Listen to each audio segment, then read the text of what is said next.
I'm going to get a little personal with you guys here. But first, I would like to acknowledge that we are on traditional territory of the Comox First Nations, and we are very happy to have their support tonight. So I'm excited for the panel discussion tonight as we have 3 other amazingly talented and educated panelists to speak about the future of energy in the Comox Valley. I know that some of you in the audience tonight know who I am, but for those of you that don't, I'd like to take a few minutes to explain a bit of my background and why tonight's event is so important to me. We're at a pivotal time in Earth's history where we know that we face immense challenges in the environment, our social fabric, and our economy. It is truly the power of people working together that will create the future that we all want.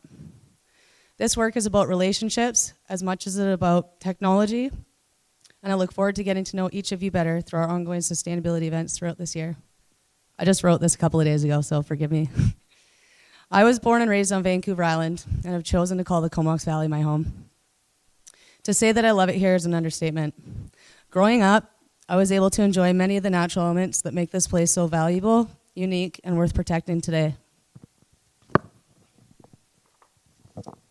My brother, who's here tonight, and I loved visiting our grandparents' small farm near Nanaimo. We spent hours playing in the forests and gardens. I will never forget picking fresh berries in the summertime for my grandmother, who would then make us homemade pies and jams.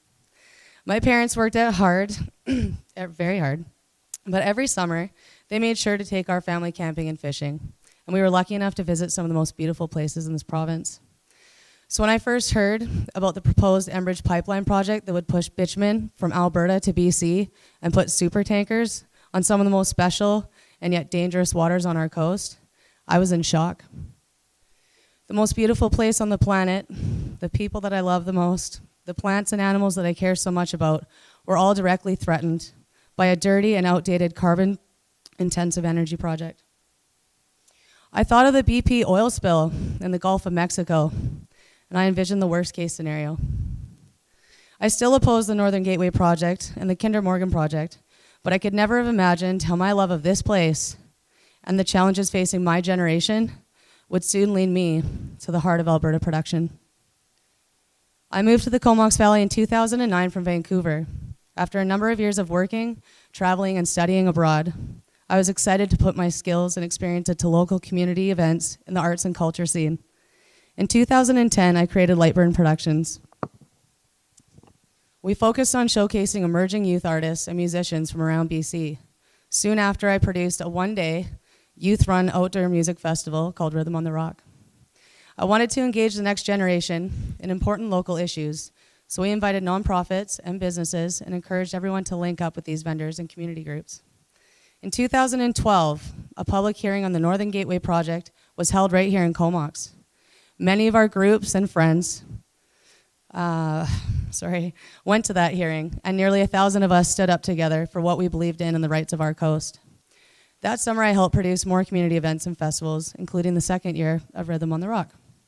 But due to weather, timing, and a lack of ticket sales, my company was not able to break even. I didn't know how I was going to pay back that loan until one of my friends told me that he was leaving for Fort McMurray and that he was quite happy and willing to help me get set up there too. Like many other young workers with few options, I hoped to find a high-paying job that would make financial amends in a short period of time. So I was faced with one of the hardest decisions of my life. Ultimately, I chose to sacrifice my time, my family, my friends, and my community, and my morals to go to Fort McMurray and work in the oil sands. I was barely able to hold it together when I first arrived in Alberta. Soon I was trained to operate haul trucks and went to work at Syncrude's base mine. I drove the biggest trucks in the world, and I operated that equipment 12 hours on a rotating day and night shift in extreme weather conditions, hauling raw bitumen to the breaker. I had many hours to think about my future and what kind of person I wanted to be. I spent my breaks writing in my journal about my future dreams and what I intended to do when I returned home. Working in Alberta was definitely one of the hardest things that I've ever experienced, but also gave me a much wider perspective on life. Sure, the money was really good, and I did pay off that loan within the year, but I definitely wasn't happy, and it was a constant sensory assault on the largest scale. I often got into debates with coworkers about how we should be divesting from oil and how the West Coast was sacred grounds. When I look back now, I know that I was able to expand some people's perceptions and my own. I arrived home this December, and although my first love is the arts, culture, and music scene, I know I belong on the front lines of the environmental and green economy movement that's currently taking place. Although we have some good government policies and intended targets for climate action and sustainable development, building a truly stronger and healthier future depends on local champions who come together to turn this vision into reality.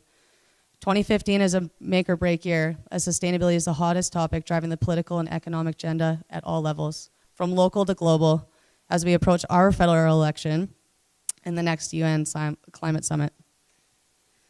So I'm here tonight because the Comox Valley Sustainability Network is an amazing emerging group that's dedicated to building a groundswell of support for the further implementation of the Comox Valley Sustainability Strategy. This document is a place for the future, our future, in the Comox Valley. Already paid for, already completed, already publicly consulted, and already endorsed by our local governments in 2010. This year marks the first milestone in the plan, as its 5-year review is to achieve the short-term goals stated therein. This is a $250,000 document with a role for everyone, from governments to businesses and organizations to individuals. We in the CVSN are so excited to be getting behind the sustainability strategy because we know that there's so much support for this work. So we want to use this plan to help connect all of us in the sustainability sector, to help others get involved, and to show the world that we in the Comox Valley take our future very seriously. There's opportunity to learn about and stay connected with the network by joining our Facebook page, looking at our newly designed website, and signing up to our email list in the lobby. And I encourage you to do so after the event. So I want to sincerely thank you for joining us tonight and participating in the rest of the panel, you guys. Thank you.